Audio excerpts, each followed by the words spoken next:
गाड़ी में सारा सामान रखा जा चुका है। बेटा और बहू जाने के लिए अपनी कार की ओर बढ़ जाते हैं। बेटा रमेश उनके पैर को छूकर चालक की सीट पर बैठ जाता है। माता पिता उसके सर पर हाथ रखकर भारी मन से विदा करते हैं। बहू हाथ जोड़कर अपने पति के बगल में बैठ जाती है। कुछ देर में कार आंखों से ओझल हो जाती है।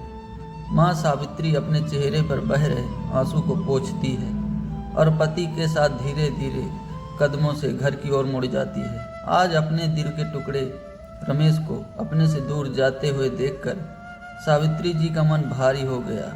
इतने बड़े घर में अब वह दो ही शरीर रह गए हैं, सावित्री जी और उनके पति महेश जी। उनकी आत्मा, उनकी जान, उनका लाल, उनका बेटा रमेश उनसे दूर चला गया। अपने और अपने पति के लिए चाय बनाकर वह एक चाय का कप पति को देती है। महेश जी का चेहरा जैसे कुछ पलों में मुरझा गया है। ऐसे लगता वह गहरी सोच में है। क्या सोच रहे हो? सावित्री जी पूछती हैं। एक आह भरकर महेश जी कहते हैं, क्या सोचा था, क्या हो गया। हमने कितने लाड़ प्यार से बेटे को पाला है, उसकी हर इच्छा पूरी की। सोचा था कि जब बड़ा हो जाएगा तो हमारे बुढ़ापे का सहारा बनेगा, पर क्या पता था कि नियति को कुछ और ही मंजूर है। तुम्हें कितना चाव था कि रमेश बड़ा होगा तो उसकी शादी होगी, बहू घर में आएगी और बच्चों की किलकारियाँ और शोर से घर की दीवारें गूंज उठेंगी। अब यह दीवारें सूनी हो गईं, एकदम खामोश और वीरान, क्योंकि बेटे बहू ने अपनी अलग दुनिया बसा ली।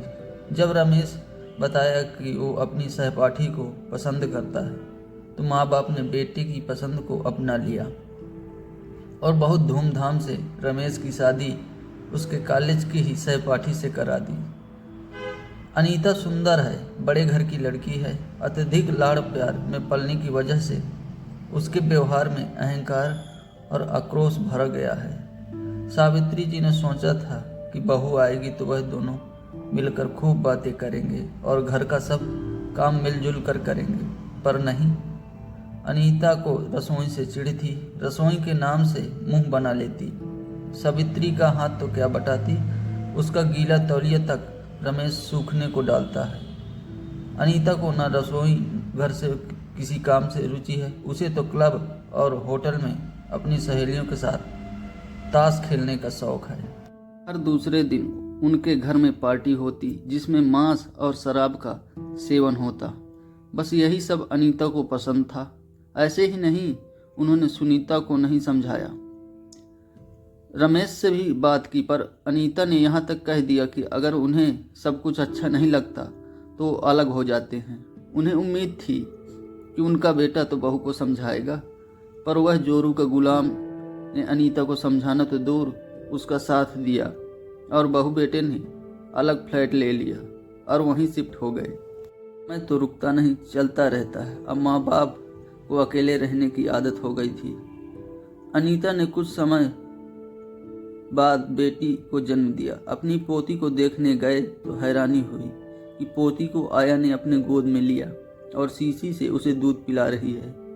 सावित्री जी का मन तो हुआ कि कहे, बहू कम से कम अपनी बेटी को तो अपनी गोद में लेकर उसे अपना दूध पिलाया करो, उसको माँ होने का एहसास तो दिलाओ, पर वह कह ना सकी। जानती थी अभी बहू खरी कोठी सुना देगी।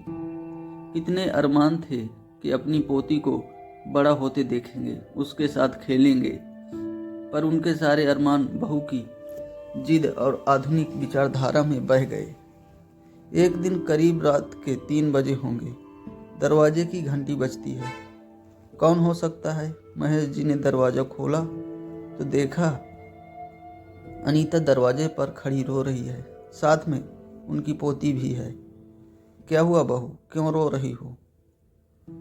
रमेश कहाँ है? सब ठीक तो है ना? महेश जी बहू को इस तरह परेशान हो गए और उन्होंने प्रश्नों की बौछार लगा दी। एक्सीडेंट हो गए, वो हॉस्पिटल के आईसीयू में भर्ती हैं। इतना कहा तो महेश जी सन्न रह गए। अनीता ने बताया कि रात को एक पार्टी से आ रहे थे। रमेश अपने दोस्तों के साथ दूसरी कार में था। कार एक दोस्त चला रहा था, उसने कुछ ज़्यादा ही पी ली थी। एक ट्रक के साथ उनका एक्सीडेंट हो गया था। कार में बस रमेश ही बचा है, बाकी 3 दोस्तों की मौके पर ही मौत हो गई। जीवन ने एक और करवट ली, कल क्या होना है कौन जानता है। सावित्री जी और महेश जी जैसे माता पिता की प्रार्थना रंग लाई। रमेश 3 महीने के बाद ठीक हो गया तो हॉस्पिटल से महेश और सावित्री जी को बोले, बेटा अच्छा हो गया, कल उसकी छुट्टी भी हो जाएगी, हम चलते हैं, अपना ध्यान रखना। अनीता हमें नहीं साथ लेकर जाएंगे?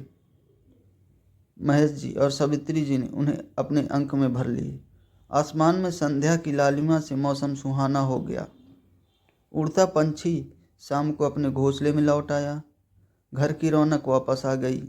दादा दादी हर वक्त पोती के साथ खेलते रहते, ऐसा लगता फिर से उनका बचपना वापस आ गया। अनीता हर काम में सास का हाथ बटाती। अनीता ने महसूस किया जिंदगी कितनी खुशगवार हो गई है। दोस्तों, आपको ऐसी कहानियाँ देखने के लिए हमारे चैनल मैडर्न म्यूजिक को सब्सक्राइब ज़रूर करें।